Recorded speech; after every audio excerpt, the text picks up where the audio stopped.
Hi everyone, I'm just editing the recording of the meeting that we just had on Monday lunchtime. I've chopped the beginning and end bit out of the meeting, so yeah, during the recording we've got Thomas just going through the updated hub and offers dashboard on the website, and then going through the delivery routes of projects, what we've been doing, and then getting a couple of architects to talk about the routes that they want to go down. And then I've left off the bit about talking about the events in January and the long discussion that we had at the end, just so that you've got the key information. But if you've got any other questions, get in touch if it's not covered in this. So I'm not sure if you noticed, I've just in the last couple of hours, I've done an update to the website overall. So we've been meaning to do this for a while anyway. And so you could have a little look around. I've tried to simplify it a bit and also have the different sections for like the landowners, self-builders, architects, and then sort of planning information. There's a slightly better sort of interface, I think, for adding a site, where you start with a you start with a postcode here, and then it goes into a full map, and you can kind of enter a site using that way. But I think that, so you could have a bit of explore about that. Do let me know if you see any bugs or errors in it. I wanted to get it ready for today, so I've pushed it a bit early. And it should then still have this Cohort Hub up in the top corner for you. And then you should now all have a live sites section, which should then show the sites that are relevant that you've submitted. And this will be the new place for you to submit sites. So if you're submitting sites from now on, do it from this dashboard using that button up there, and then it will get distinguished from just the general sites that come in from landowners.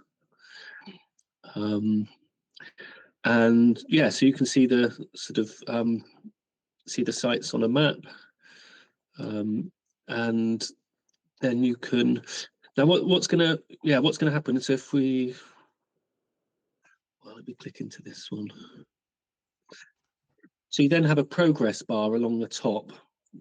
It starts with you sharing a site with us. We'll then review it, and if we think it's a good one to kind of pursue, we'll fill in these offer details that will then get sent to you. After you've got the offer, you then need to sort of put in your comments on the site that will go to the landowner as well down here. And then you can view the offer by clicking up in the top right corner. And I think I was showing you this last week. I still haven't made it so that you can put in your case study projects, but I'm hopefully going to do that today or tomorrow. But I don't think any of the offers are ready to go anyway yet, so I'll let you know when I've updated that. And then the idea is, as you then progress, like when you've filled in your bits and it's ready, you sort of mark it as ready to send, and then we'll have to decide whether you send it or whether we send it, whatever you think is going to work best with the landowner. And then once an offer gets sent, it will either get declined by the landowner, or we'll all kind of enter sort of a negotiation or sort of discussions with them. So say we were negotiating, and then there's the offer either gets accepted or declined. So this way we can kind of track the offers as they go out to the landowners. And the idea when the offer's ready to go out is that they get this link that's got this very long code that so anyway, it's basically one of the things, a bit like sharing with Google, like anyone with the link will be able to view it. I think, yes, I think that's enough protection. I had thought that we could have it with a password as well, that you could send a password to the landowner as well. So we'd have to put it in and the password. It'd be interesting to hear your thoughts on that.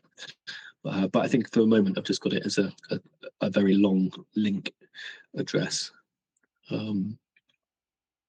Yeah, so this, I'm going to go through a little bit about how we've been delivering projects to date, and then we'll share a little bit about how some of you are thinking about doing it. And this isn't like the only ways to do it. These are just ideas, and I think just by sharing these, I hope it's helpful. And really, the idea is for you to do things that sort of align with your motivations and what you're trying to achieve. So we started actually kind of as fairly straightforward developers about 10 years ago, and we pulled some capital between 5 friends. We took out an option on a small site and we got planning, and then bought the land with the option and then sold it as plots. And this was our first site. That was one of the houses, another one there, there's another one behind, and there's another one sort of off up on the right hand side. So on that site, we kind of took, we put our money into it. I sold my house in order to do that. And it worked really well. We sold them really well. But that was fairly conventional option developer territory, which I suspect for lots of you is either not possible or not that attractive. This was the second site we did like that, which was 3 plots, 1, 2, and 3. And this was a little gap site in a village near us. And again, we just sold those as sites. We bought that site and sold it. And this was the third one. I think we've shown this slide before. That one was 2 new plots in the back garden of a house, and which we bought and sold. But then we moved into, we didn't want to keep our capital in sites and be developers, which was just our choice. There are plenty of people that do, but we felt that we had evolved a model that was valuable without us needing to invest our own capital in it. So we've started promoting sites for landowners. So this is quite, I don't know if this is helpful, but the first stage we did, or we do, and then we actually employ, we've sometimes had Miller Howe workshop, and we've worked with Project Orange architects also to do the technical detail stage, which we've then paid for as the site promoters. We've then organised and managed the infrastructure, and that's been paid for with short-term development finance. So by the time you've got planning on a site, the site has value which you can borrow against. So we were borrowing money to pay for the infrastructure at about 1% a month, but you only need to borrow it for a few months because it doesn't take very long to go in. And then once the infrastructure was finished, we sold the plots. So we were in charge of selling the plots. And we've been splitting the value sort of 80% to a landowner and 20% to us, something like that, to date.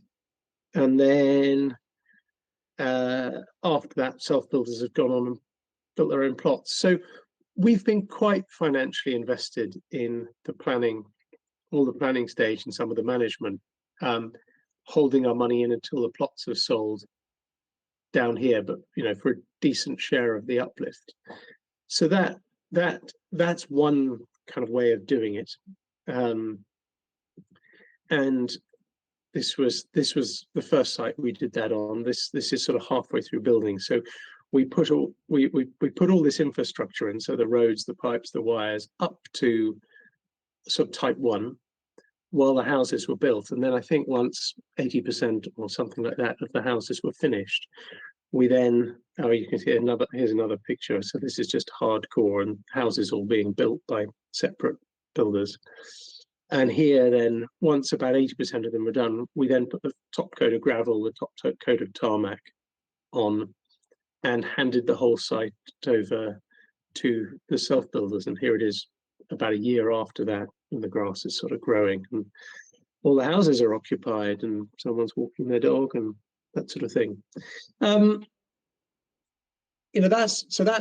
That's by no means the only way to deliver those. That's just how we've done it so far. And in talking to several of you in the cohort so far, you've all got slightly different motivations and ideas about how to do this and capability. So I'm just going to run through reasonably quickly some of those, and then invite three of you on the cohort, just to talk a little bit more about how they're thinking about this. So, I mean, this is perhaps the most boring and risk averse one on a landowner's perspective, but just do the PIP, split the success fee, and then they just decide to sell the whole site, maybe to self builders or something like that, and that's maybe gone. That's sort of the most, the lowest contact one. This is a route where architects basically just carry on being architects. So after the PIP is granted, architect carries on being employed by the landowner. And there are, we've come across plenty of landowners who want to retain control and retain profit, or retain value, and they're happy to pay as they go. And so this one's just showing that a landowner paying the architect to do the detailed design and to coordinate the infrastructure, and then the landowner continues to pay for the infrastructure. And in that case, the architect gets paid for all their work, and the landowner takes the value of when the plots sell. So if I then move on, this is maybe a slightly evolved idea where an architect maybe fronts a bit of their fee in return for a share of value. And I've just Daniel Kelso, I've got your name against this. I don't know if you want to just share, and I don't know whether this is exactly what you had in mind, but from the discussions that we've had, I know you've talked about maybe being able to front some of your fee cost at risk in exchange for some of the value of the plot sales later down the line. I don't know if you want to just, it'd be great if you could just just share what you've been thinking on that. Yeah, it's I suppose it's more about trying to find a way to get success. So we're, in a way, it's if we can back end load some of the fees to take that bit of risk on getting a project over a line. That was one of the ideas we had. I think that a lot of that will come down to the appetite of the owner, of the landowner. I think so. It is risk, but you're obviously I think balancing that risk out with the fact that you think that you're going to get there in the end, because otherwise then you don't want to be doing a lot of work where there's a low chance of success. So a lot comes down to what you think your chance of success is, I guess. Yeah. That's the reason for that. Yeah, I think that's pretty much. That makes sense. Yeah, I think it does. But I suppose an architect's time is one of the things they can potentially invest into a project at relatively low risk if they want to step away from just earning fees for time. And just on that, I guess as well, one of the things it's important is if this doesn't really work, you're doing a one-off. It's more if you can get a bit of a train going. So the idea is that the first one you maybe take a hit on it, or you can find a way to get the client, the landowner, to pay you, or you take the hit, but you have success, then you use that fee for the next one, the next one. So then you're basically just delaying, but you're just getting this bit of a loop system going on where one pays the other. So then it's actually not impacting your own finances really, obviously, because the first one does, but you've mitigated that by your success fee, hopefully, further down the line. Yeah. Yeah, exactly. Rob, you put your hand up. Yeah, sorry, just heating a bit. I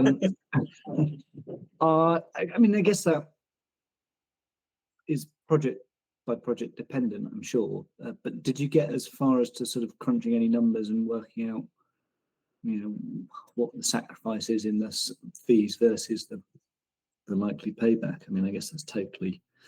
I think it's very project dependent, and it slightly depends on what the values are, what the risks are. I mean, we've done a couple of those sorts of things in the past, and we've probably figured that it needs to be, if you're having to wait till something sells, you need to have at least twice what you've invested, and probably a bit more than that, maybe 3 times, something like that. It's got to be worth it if you're sacrificing your cash flow for it and some risk. Yeah. Yeah, no, I think those sort of orders of magnitude sound sensible. Yeah, sort of 3 times. Yeah, I mean, I don't think it's like 10 times, but I don't think it's like a 25% uplift. I would have thought it typically sort of 2 or 3 times. But if people can manage more than that, then great. Then just get back, just share this back, and then this one. Sorry, again, it's quite a lot of information on a slide.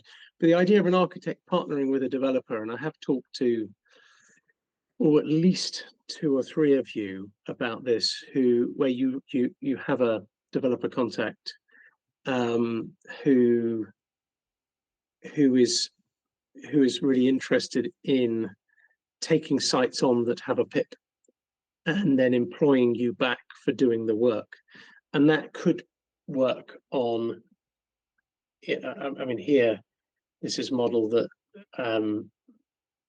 for selling service plots, where a developer buys the site with a PIP off the landowner, employs you to do the DDC and the infrastructure, and maybe you lock in, even though you're getting paid for doing it because you've introduced the site and you've been kind of running it for them, maybe you're earning a share in the uplift as well for doing that. I mean, I put it at 5%. It might be 0. You might manage to form an agreement that's quite a bit better than that, depending on what kind of role you take, or also whether you're risking any of your time in here. But I think there's a considerable opportunity for people to partner with developers to take these sites on if landowners don't have the appetite or the money to do it themselves.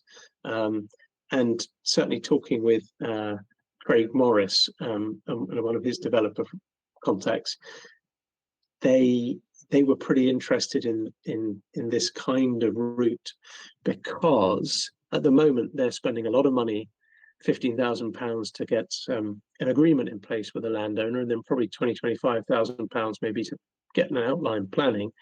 And they might be £40,000 into a year into a project, or a year and a half into a project, to find out that it's not a goer. Whereas picking off something that already has a PIP, you've got a project, so it's pretty interesting. And that could also be done on a custom build basis, where the developer then actually offers to build out houses for people buying plots. This one, architect acting as developer or promoter, perhaps with some backing. I mean, it could be anything. I've spoken to a couple of you, and Jimmy, I know, is on the call. I also spoke to Al Scott, who was very interested in doing this kind of thing, actually taking more risk and having more control. But maybe, Jimmy, if I just stop sharing, and you could just say a little bit about what you've already been doing, and then what you're thinking about kind of going forwards. Yeah, I've worked with an investor and contractor, and we've basically set up a joint venture over the last few years, where we've actually gone in as equal partners. So we feel that we're each bringing something to the party. The investor, obviously, the capital, ourselves, the expertise, the site finding, the planning strategy and design, and then the contractor puts the building. So we essentially, we've had quite a generous relationship with our investor, but there's quite a lot. So essentially, the investor puts the finance in. We put the architecture in for a complete package. So we're looking at the sort of construction through planning all the way through to construction. We put in our fees at cost, and so essentially taking the profit out, and the contractor, in the same vein, is building at cost, almost like a cost plus contract, but with a low profit. He's put some profit in, but essentially, because he's putting quite a lot of capital outlay, that's reflected within the agreement. So the whole relationship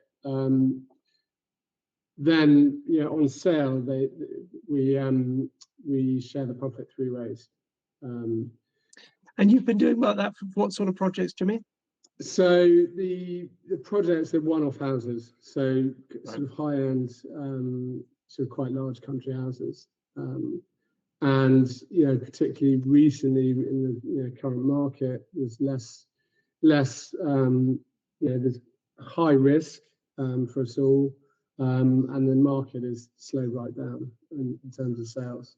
So I feel this opportunity, I think it was a good model. I think it was a particularly good model for us because it allowed us to service the architecture firm for fees, although at reduced cost. But then there's the opportunity to make the profit. And we had a couple of really successful projects, but we've noticed sort of more recently that there's less appetite for that type of house, and therefore there's more risk, and the risk is slightly more encompassing.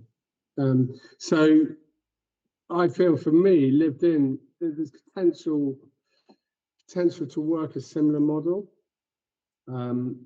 Maybe not with a contractor though. And if we take on the LivedIn model, that where we have an investor in place of the landowner, or the landowner fills the place of the investor, we have this collaborative process that we sort of successfully worked previously, but it allows the architect to take on some of the risk, but also take on some of the reward. And I think it's real.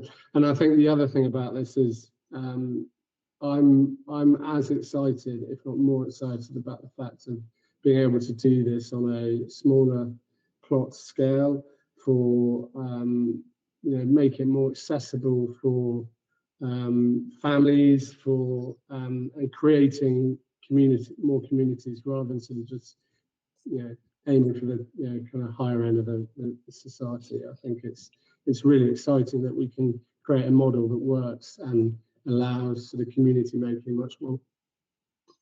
And your expectation, Jimmy, is that you said you haven't talked to your investor about this yet, but that you think it would be pretty interesting to them.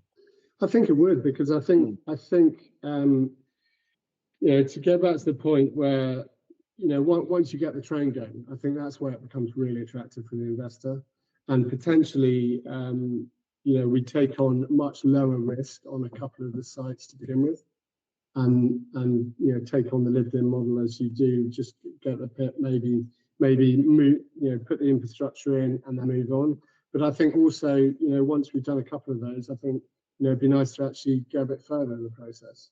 And I go back to the point of the community maker. I think that example of one of the first pit projects you worked on, seeing those pictures of the guys walking the dogs, and seeing that's what really excites me, and creating kind of those places.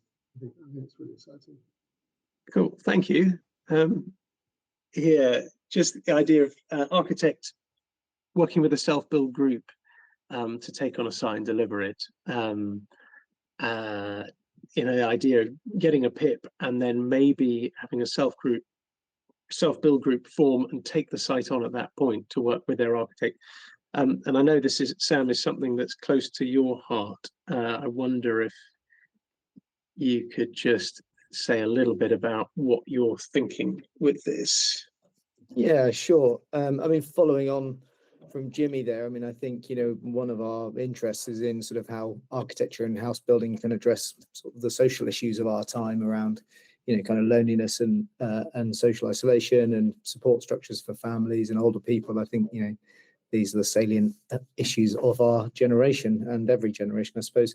And having seen success in kind of community-led housing and co-housing projects that we've done, we'd like to do more of that through helping groups to build together. And I think, having had a crack at trying to do this with a group of my own peers relatively recently, my feeling was that this might be a way of doing self-build that's sort of more affordable, perhaps a bit less stressful, and maybe even more fun if you could pull it off. And I think we also wonder whether or not if you introduce a kind of co-housing group at an earlier stage, it might also enable different forms of architectural layout and density, that perhaps this is a model which might afford the use of terraces, that you might get more homes on plots that you might otherwise do, on the basis that you might have shared outdoor amenity spaces, shared gardens, and, you know, in line with the sort of typical co-housing model, you know, the ability to have sort of additionality of facilities. So, you know, things like a sauna or a swimming pool, or, you know, whatever it might be that people want to have, and ideally a common house as well, which has been tricky. So I think, you know, the idea of people sharing the journey, the burden, the resources, the amenities, and the space is something which is sort of intrinsically appealing to us. And the model we've sort of I've been teasing out is whether or not that group of individuals might invest at risk during the TDC stage to cover the costs of fees and submission, thereby removing all financial risk from the landowner, but on the basis of negotiating reduced plot costs. And if we can get the plot cost down by enough, then my hope is that this could be a bit of a silver bullet for it becoming affordable as well. So these become classified as reduced open market rate, affordable self-build plots for a group. Which then ticks various other planning gain boxes Exactly. as well. So if you've got a site that's a little bit marginal or something like that, I mean, I suspect mixing in an element of affordability, you get planning gain, but the landowner's probably still going to be getting a similar sort of value for the land that they would if they sold it wholesale to a developer. You know, if you're mixing a group, and some people could pay and maybe some couldn't pay, and some of the houses were discounted and other ones weren't, which is a sort of more broad reflection of how society works. I think there's something really interesting in that. Have you got any experience of how that sort of idea lands with landowners? Because not really. No. I mean, we've got a group at the moment who are really interested in working with us to help find them a site, and they've got a very broad wish list of what that might be. So that's great. But no, I would love the opportunity to say, look, we've got a group of people prepared to do this, and we want your site. I mean, I think there's potentially a lot of upside for a landowner in that if you're talking to them. I mean, apart from the basic thing that it's a really nice idea, and it should leave them a great kind of legacy on their land. It kind of should materially give them planning gain, and it de-risks. It means that they don't have to pay for it all. So, you know, if you can marry land with a PIP to a group, you know. So I think that would be amazing to get some of those working, and we'd be really up for trying to help with some of the mechanisms to do that. Thank you, Sam. Sure. I suppose then, question to any practice is which route might best suit you, and and that's probably for you and a landowner, but I think it's working out what your motivations are. And bending a project towards a route that suits your motivations and circumstances, I've just put. And I'm really happy to chat one-on-one with you about any of those ideas. Some of you might have really quite clear ideas, others not. And I think when you're then talking to landowners, it's helpful to have an idea of what the various different choices they've got are after that PIP stage. Just so that, you come across as both credible, kind of knowledgeable, and sometimes landowners. I mean, we've talked to a lot, and it's very rarely that they don't have money to pay a success fee, which is interesting. Normally, it's about not being able to make a decision, or just, I mean, all sorts of other things. But I think there will be some that just can't pay for it, and then it's working out how how to match them with a group or a developer or something like that after that PIP comes through, so that a project can move. Potential pitfalls, I just put this on here because I'd be very sad if doing a project like this, one of a practice took on too much financial risk on a given project and it caused them a headache. So I think you just need to be very careful about what level of risk you may be, if any, you might be interested in. I mean, I know, speaking to one practice, they were very keen to take as much risk as they could because they just wanted to get on and control and run projects. But for some of you, that's quite likely to be a reality you can't cope with. Maybe small size becoming too large a part of your portfolio. I mean, if that happens, maybe it's a problem, maybe it's not. I think as an architect's practice at Miller Workshop, we didn't want any one stream of work to be more than about a third of what we did.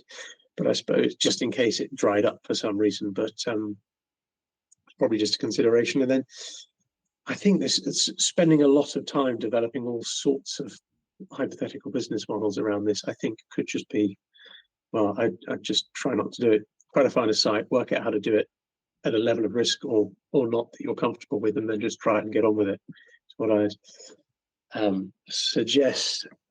And then I suppose LivedIn and the cohort, what we're hoping to be able to do is just to be able to share information, introductions and network about finance and investors. Apart from people that you will talk to, LivedIn already have quite a network of finance options and things that we've researched, studied, and know about.